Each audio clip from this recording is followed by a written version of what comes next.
Hello, hello, and welcome everyone to Hanging with Your Favorite Optometrist. It's your favorite optometrist, Dr. Darryl Glover, and today I am super excited because I get to hang out with a friend, a colleague of mine that I feel like has the biggest part in the eye care industry.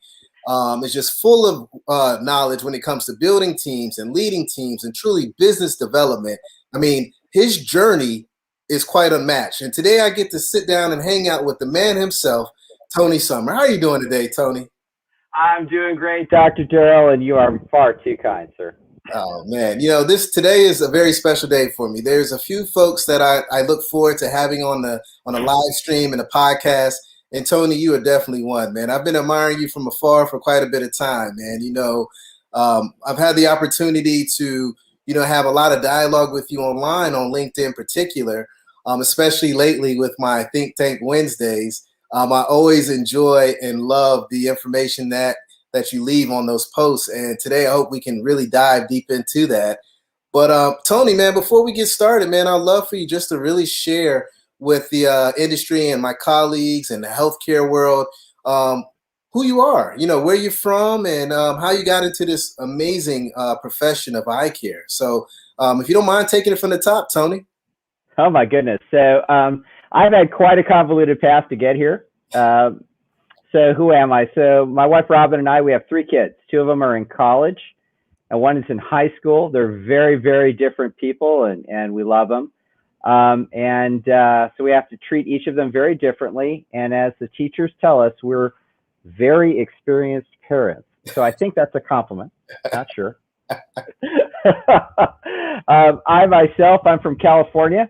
So I'm from a military family. We've got 4 generations at least of service to this country. If you count my nieces and my nephews, and we've been everywhere from World War II to Iraq and Afghanistan.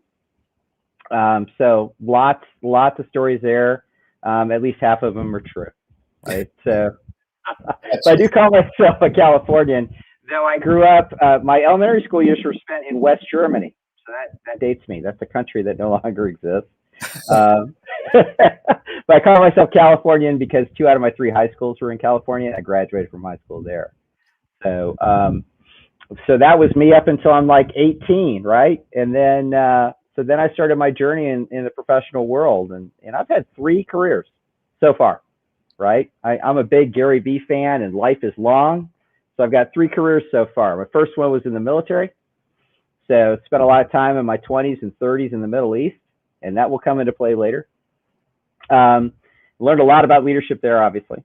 Okay. Then large companies, so big companies. So my first one was General Mills. So they do Cheerios and Betty Crocker, and I ran NASCAR marketing, and I knew this much about NASCAR when I took that job. It was a lot of fun. Yeah, NASCAR is big here in North Carolina where I stay. I mean, I don't watch it, but I know down in the Charlotte area, it's a big deal and big money as well. Big money. Spent tons of time in Charlotte, but it wasn't that big in Minneapolis.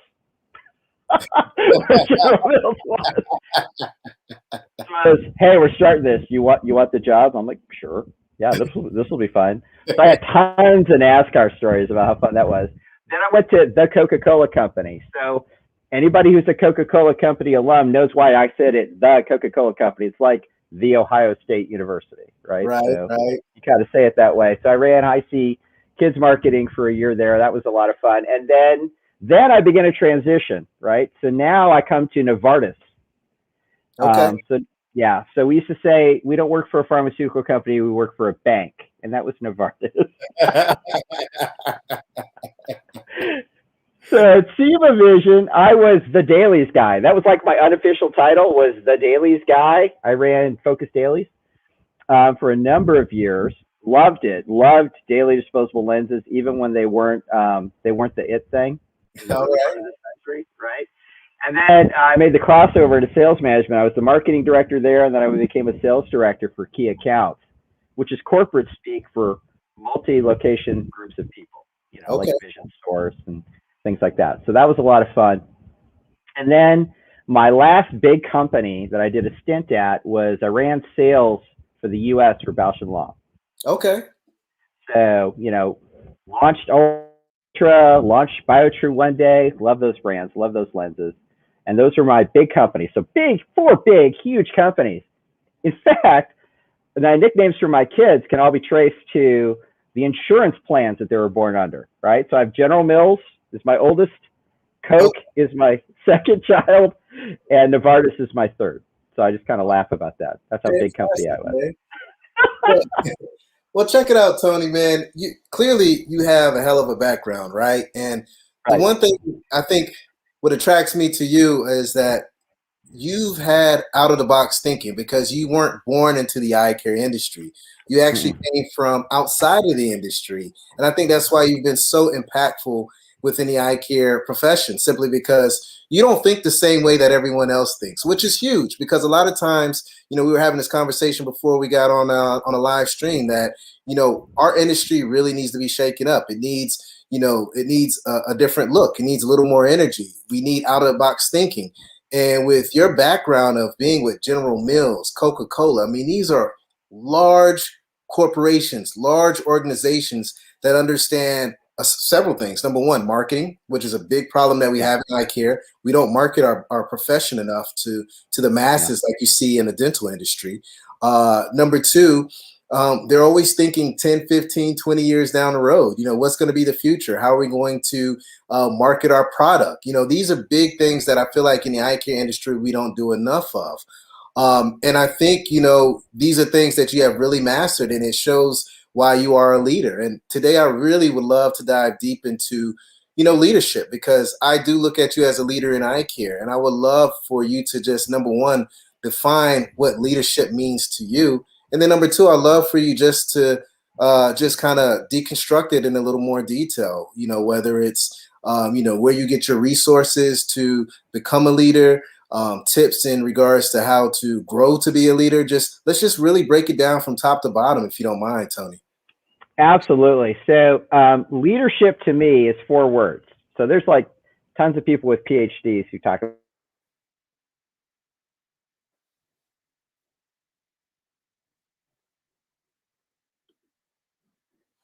Uh-oh, we're having a little technical issue there with Tony, but he'll be back in a moment, I'm pretty sure.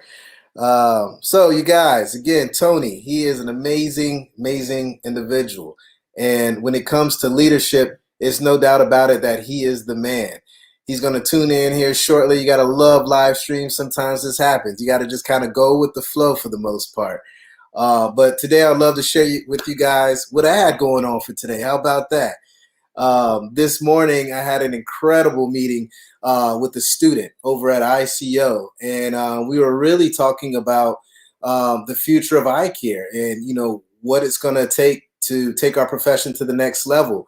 And he was really opening up my eyes in regards to what his thoughts are in regards to private optometry, private practice, as well as corporate optometry. And he was just asking me more about corporate optometry. And I was really breaking that down for him, letting him know that, our end goal should not be to, put these two forces against each other, but it should really be more of how can we solve the bottom line problem of being able to help people out there with vision related conditions? How can we continue to push ourselves to still be that force that's the entryway into the healthcare system? You see, guys, we have a very important role in the healthcare system.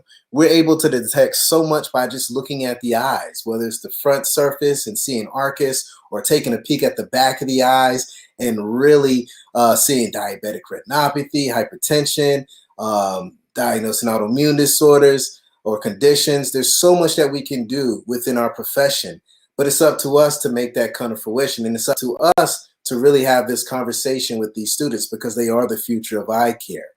So him and I were just having that conversation and kind of going back and forth and educating about the importance of understanding how important our roles are.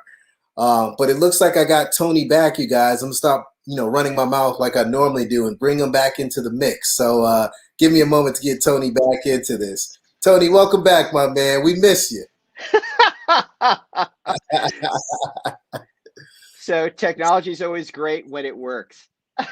Absolutely, absolutely, man. You gotta love it. But I was just telling them, I was having a conversation earlier with a student on breaking down, the importance of understanding that it's one of our Think Tank Wednesday conversations, that it's not just about private practice. It's not just about corporate optometry. It's about making sure that no one goes without having some type of vision correction, and that we continue to be that force and gateway into the healthcare system, and that we are leaders. So that kind of goes back to the question at hand for you that you were describing in regards to, defining what leadership is. You're about to jump into those 4 different words that really describe leadership. So if you don't mind taking it back from the top with that, Tony, so that we can really get a great understanding of it. Absolutely. And what really makes me turned on about leadership is that I'm always searching for work that matters. And you can always see that in everything I do. But it comes down to 4 different words: translating vision into reality. Okay. That's all leadership is: vision into reality. So it implies a ton of stuff, right? How do you define a vision? How do you translate stuff? What is reality? How do you execute? So there are literally thousands of people with PhDs on this, and I'm just some dude. Okay. But hey, you're not just some dude. You're that dude that has all the answers, man. You are too kind. But in 30 years of military experience, big company and small company leadership, it really comes down to how do you translate vision into reality? And it all comes down to relationships. It really comes down to relationships. And let me talk a little bit about that. In order to get from A to B, so translating your vision into reality, you need to know where you're going, what's your objective, and how do you best deploy the resources that you have. And the most crucial resource that any group can have is people, right? And leadership can take so many forms, and we see it in our day-to-day lives, whether it's within your family, your community, your religious tradition. You can have formal leadership, informal leadership. This all very much applies. But it comes down to that relationship and understanding the people that you have in order to create a reality, right? So for me, it all hinges on relationships. And we had a Wednesday Wisdom talk about, is it transactional or is it relational? Yeah. Okay. And everything starts with transactional. And that's not just because I'm a sales manager, by day. Okay. There's always some sort of interchange. If I do A, then you'll do B. 90% of our day is spent that way. Sure. Getting a cup of coffee, right? So, but as you become more familiar with people, as you actually ask them questions, you can understand more about them. And that's when it becomes more a relationship. Okay. So Yeah. Austin has given me this coffee every day at the same time for 7 days straight. Now, not only does he need to get a life because he's working 7 days straight. Okay. But I know more about Austin just from chit chatting with him. Right. Yep. Just 30 seconds of dialogue each time I connect with him allows me to get a relationship with him. And I don't want anything from him other than for him to have a good day when I leave. Okay. Right. But if you're going to lead a group of people, the one thing that the military taught me is something called situational leadership. And it's also taught by all the major business schools.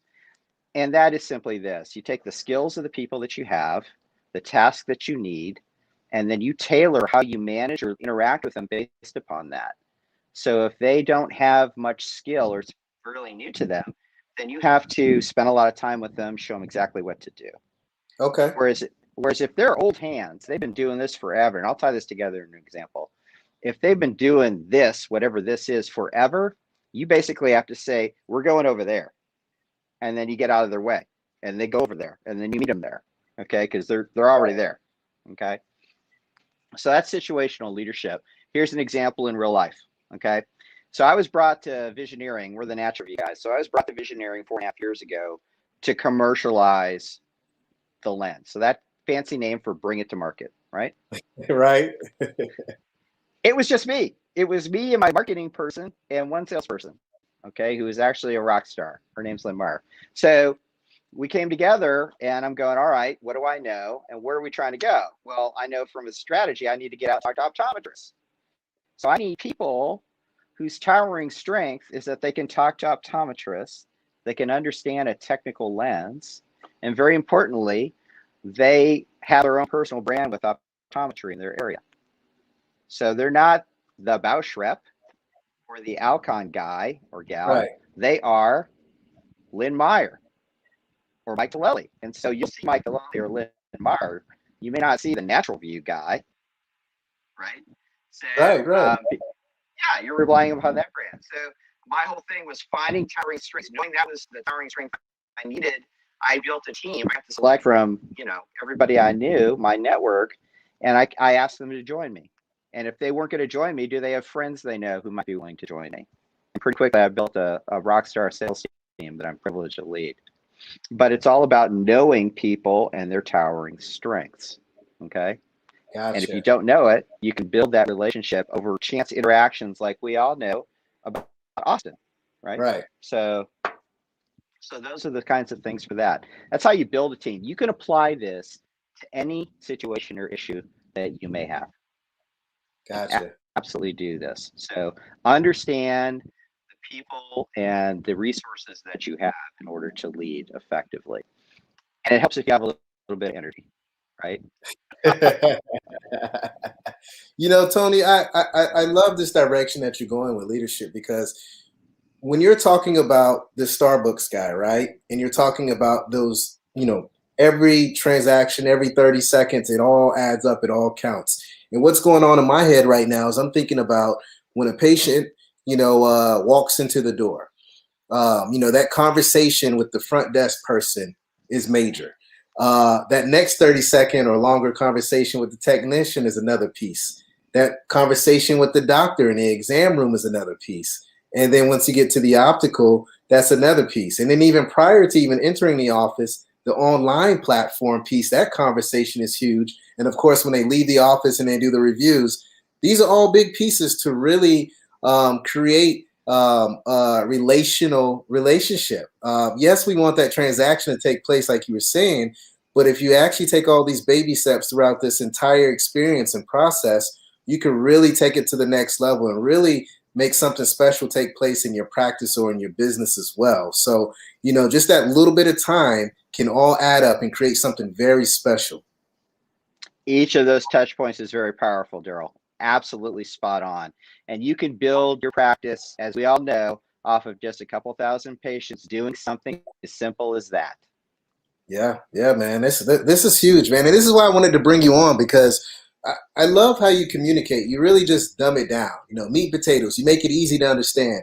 Sometimes we'll listen to these PhDs or these gurus and experts, and they're talking all this stuff, and I'm just like, is it really that difficult? Is it really that complicated? It's really not. It's really about relationships. And being in healthcare, we're in the relationship business. We're here to talk to people and find solutions to solve their problems. So if we're able to make that happen, the sky's the limit.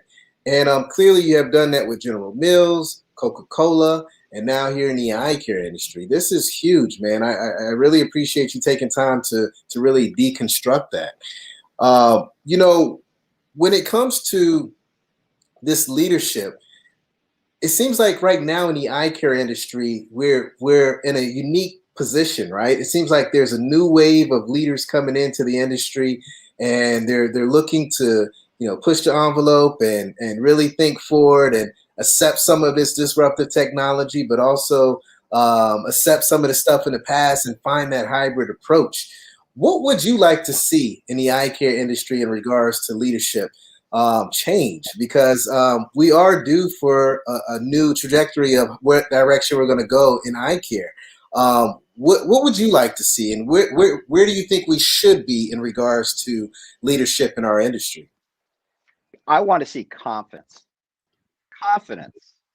So when in optometry and eye care, there is so much that's out there that can impact the daily lives of patients. Absolutely.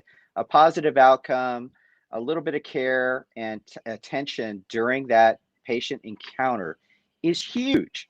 There's so much that can be diagnosed through the eyes, as one example. You have disruptive technologies coming left, right, and center, and it all focuses on the skill of the optometrist. And I'll tell you what, after traveling the world, there's no one more highly skilled right out of the gate than American optometrists. Americans and Canadians, top notch. British, I mean, just the training is there.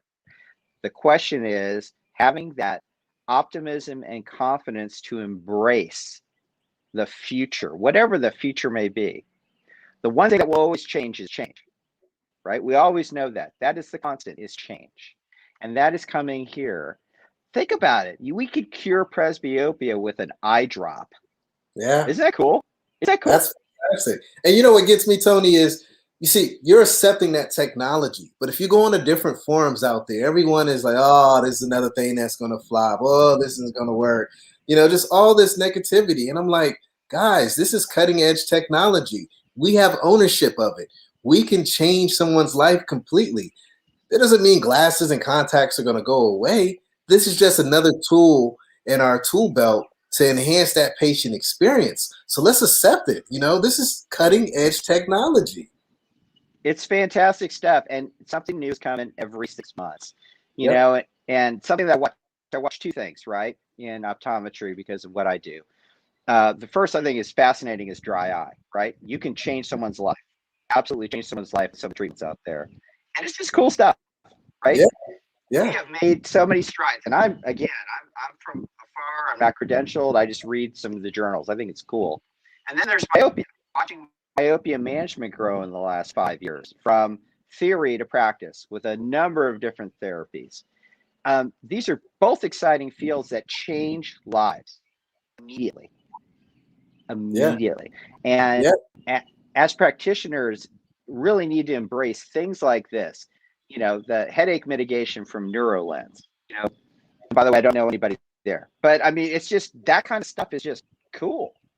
Yeah. Yeah. And No, and it's cutting edge, man. I mean, Pierre over at NeuroLens, he's the CEO there now, and he has done a fantastic job with really conveying the message of what NeuroLens is all about and the technology and how it can reduce headaches and just all the stuff that lens technology can do. We actually did a podcast with them, and you guys should check it out. Just head up defocusmedia.com and key in NeuroLens, and you'll be able to get the breakdown of that cutting edge technology. But no, I'm with you 100%, Tony. I mean, I would like to actually dive a little deeper into these specialties, in particular myopia management, because I know you're the man when it comes to this. And the one piece that I really would like to dive into is, the people development, your team development. I think that's a big piece in, how you can bring to life that confidence that you were talking about before, right? How do we get our team members to buy into our services, our vision within our office? And if you don't mind, just kind of give an example with that with myopia control, because again, you have a product. I know you're doing a lot of training in these locations, in these offices. You're touching people, you're educating them. So let's just kind of touch on that, if you don't mind. certainly. So the question I always ask other business colleagues or optometrists is, how would you like to make your people sticky to your business? Hmm. Another question, another way of phrasing it, if you want to be negative Nelly, is, are you happy with turnover every year?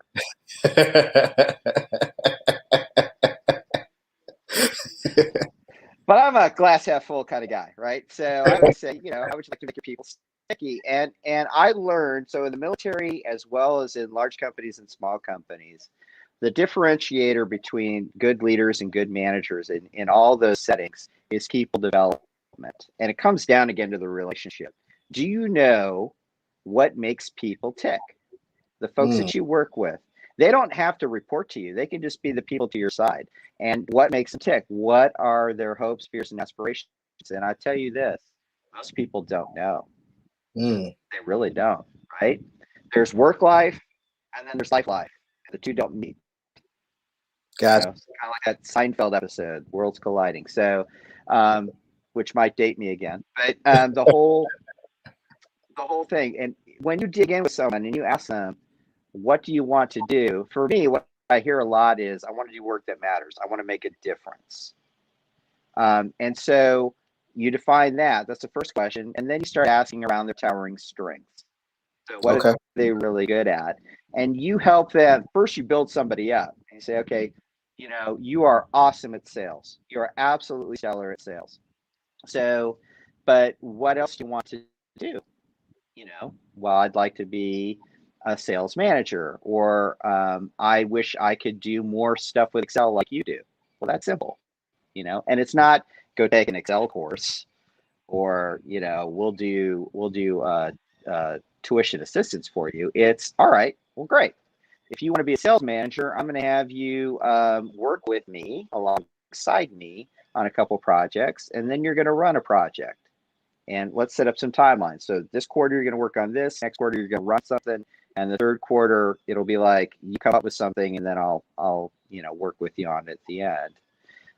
If it's analytics, it's like, okay, well, let's learn Excel together. Let me show you some reports, and then let me show you why I do what I do and what I can see out of this, right? And so you actually have to engage to develop your folks. It is not something you can put off on someone if you want it to be sticky, if you want to retain your people. Gotcha. Okay? That's very, very important. And that came to me. I mean, so, I've worked at big companies, which you could call the Air Force a big company, a federal government. And there's a lot of check the box. Okay, you want to get better at using that weapon? Well, I'm going to send you to a weapons training course. Graduate, show me the certificate, check. Good job, Captain. So that's great. Or go take an Excel course. Great job. Love it, check. Sign off for your performance review. That's great. But that's not sticky. That's transactional. Yeah. Relational. Right. No, man, let me tell you this. I always tell people that I've been blessed in the eye care industry. What you're describing is exactly what I'm experiencing over at my eye doctor. I'm now my duty, my task, my title, my position is professional services special projects liaison, and I work directly with Dr. Scott Allison. And everything that you just said is exactly what he's doing. It's from setting up these different projects to reviewing them, kind of having a vision or a goal, a plan to figure out what I need to do, figuring out who or these projects I have, who does it impact, which departments and all those things. And understanding the analytics behind it, really breaking it down. And it's really given me the confidence to understand that I can do this, I can push forward with this, and I can grow within this organization. And it's no longer that feeling like other companies where you can't really build a career. In eye care, it's like a lot of people feel like it's just one or two, but there's so many different pieces that you can actually tap into. And especially when you're in an organization like my eye doctor or maybe some other outfits. The only reason why I'm using that company is because that's who I work with. That's who I work for. But it goes a long way when someone actually sits down with you and they invest in you and help build that confidence. Because at the end of the day, everybody wins. You win as a person, the company wins, the mentor wins, and eye care wins. And I wish we would see more of that within our industry. Absolutely. And it comes from relationship, understanding you, understanding your towering strengths, building confidence in you in places you might feel that you're iffy at. And guess what, Darryl? It makes you sticky. And you just mentioned where you work 7 times. Yeah, right. So it's that brand piece. It's automatic branding just simply because I'm in a comfort zone. I know that there's an investment in me, not just for flipping dials all day, but also for me to help grow the organization and for me to grow professionally and personally as well. Exactly. And it's a choice. This is my big thing. Who chooses for you? And you choose to stay and develop and grow within my eye doctor. And you got this thing. You are a social media communications expert, if nothing else, right? Besides a well-trained optometrist with a loyal following, you could do that anywhere, but you choose to do that with my eye doctor, and they choose to develop you. Everybody wins. Yeah. Tony, there's one thing I always tell folks, especially when I'm talking to the students. I always tell them, you want to make sure you find a private practice, a corporate entity, whatever you want to call it, whose core values align with your core values, whose vision aligns with your vision. And if you can really master that and figure that out, you will never work another day in your life. You will always have fun every single time you go to work. It's not really working anymore. It's just play day all day long, And I found that true for myself, and it's helped me to grow to become everyone's favorite optometrist. Had to do a little branding there, but kind of aligns exactly with what you're saying, though. You know, that's why I wanted to bring that up, man. So it's crazy how these things are not taught in school, but once you understand that and once you grasp that, it can really help you grow as a person, but also just take your career to the next level. Absolutely. And as Gary Vaynerchuk says, we've got a long life and each one is just a stage. So whether you come to this wisdom at age 20, age 30, or age 70, you got a lot of years to apply it and enjoy it because you do work that matters and you love it. You Yeah. love it. I mean, you're doing this one and then you've got optic risk later tonight. I mean, you are a man on the move. Well, tell me this, Tony, man, because, you know, some people have problems with figuring out which direction they're going, trying to figure out their why. You know, when you're working with your team members, what kind of conversations are you having with them to figure out what their talents are and which direction they want to go? Because some people just don't have a clue. And a lot of students coming straight out of school have no idea. So how do we get these students? How do we get our esteemed colleagues to really be able to tap into their why and figure out the direction of where they need to go in their career and life in general? Well, I'd say it starts with one, there's no one answer for your entire life. Okay. I was supposed to be the world's best fighter pilot, 3-star general, but I have my eyes went bad due to near work, low light, and high stress conditions with, bad genetics. Okay. So boom, that was gone. And I've had 2 or 3 different career aspirations that have all blown up, and now I'm in my early 50s, almost mid 50s. I know what I want to do, right? But Yeah.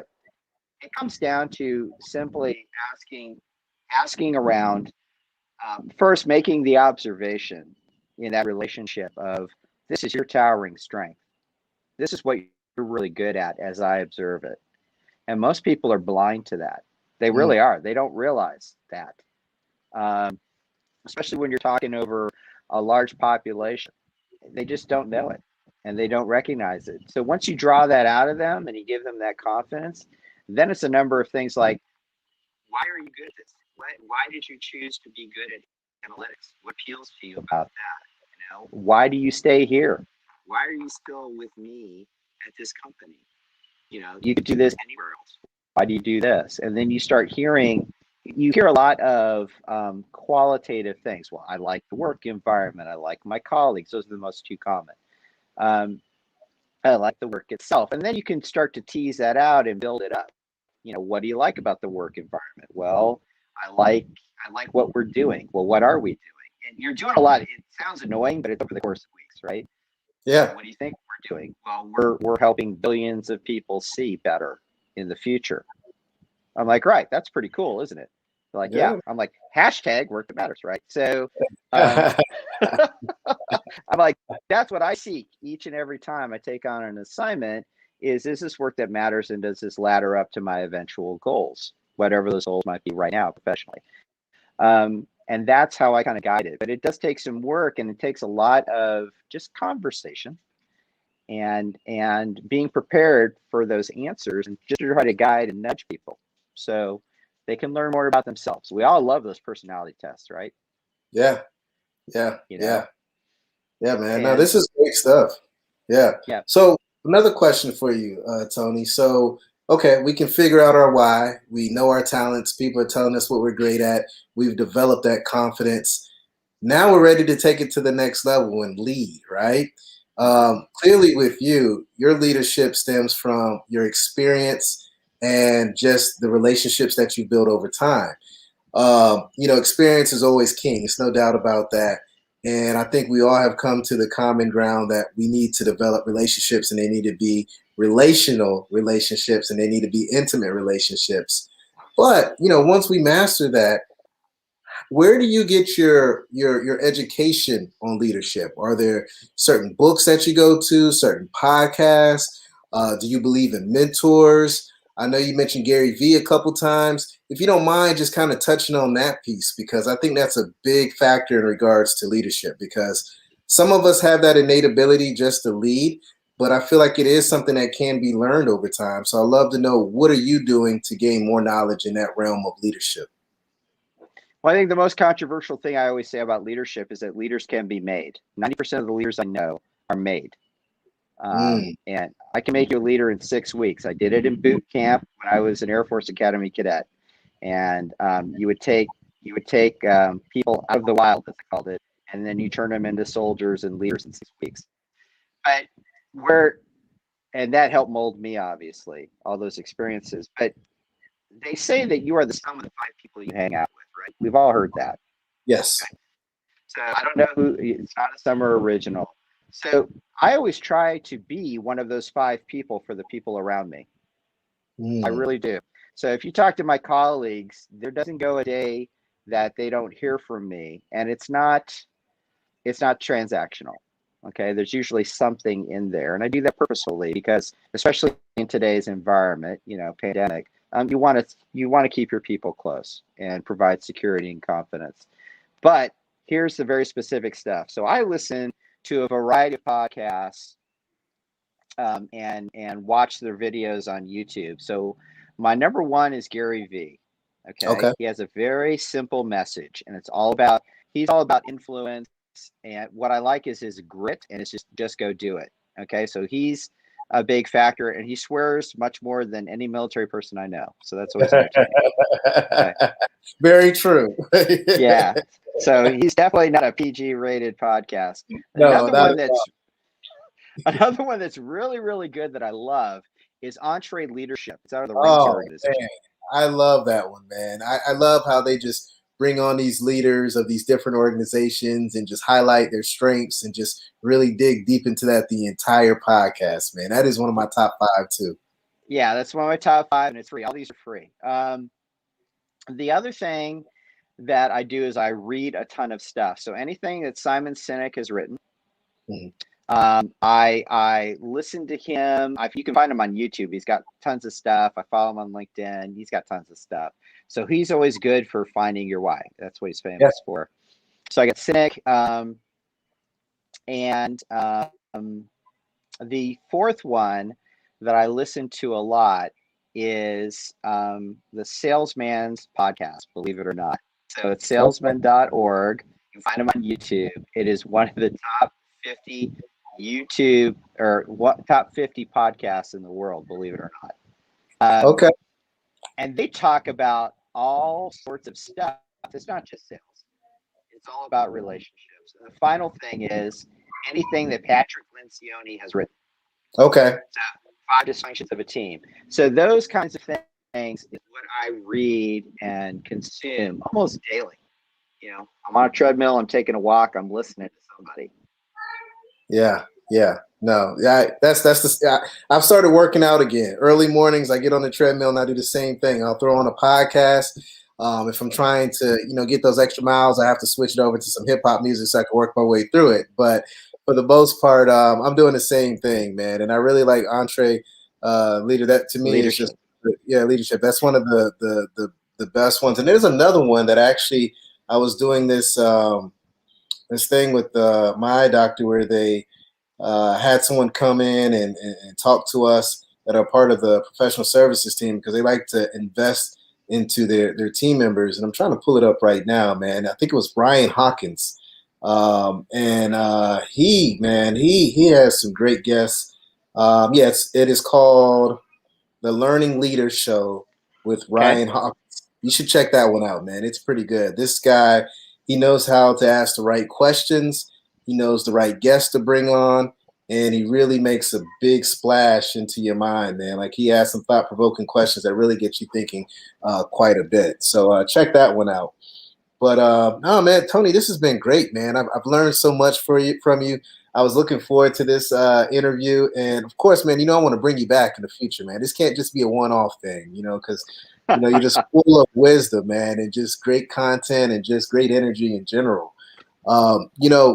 With this live stream today, I've learned so much from, you really have to make sure that if you want to be a leader, that you really have give confidence to people, that you really have not just a transactional relationship, but it needs to be a relational relationship.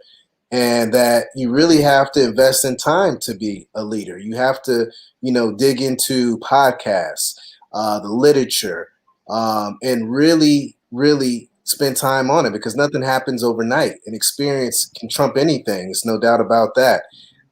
Before we go, man, I would love for you just to leave some words of wisdom. I mean, you've done so much with the relational versus the transactional, but I got to dig a little deeper, man. Leave the guests with something that could really change their life, man, if you don't mind, Tony. Leaders can be made and not necessarily born, and you can be a leader even if you don't think you are. I love it, man. I love it. I love it. Thank you so much, man, Tony. This has been fantastic. This has been phenomenal. Definitely one of my favorite live streams ever. For those that may want to get in touch with you and learn more about your story, or learn more about your business, please leave your contact information, if you don't mind, and how they can get in contact with you, especially if they want to explore the world of myopia management. Absolutely. Happy to. Absolutely. But I'm active on LinkedIn. You can find me there anytime. All right. Well, I greatly appreciate you hanging out with me, man. I look forward to seeing you at a conference at some point in time. I know the world is slowly opening up, but next time we hit up one, man, drinks on me, man, and we're going to have a good conversation. So be ready for me to talk your head off, all right? Absolutely. I'm looking forward to it. All right, man. Well, it's your favorite optometrist, Dr. Darryl Glover. You guys have a fantastic week. Stay healthy, stay blessed, and I look forward to hanging out with you guys next time. You guys have a great one. Peace.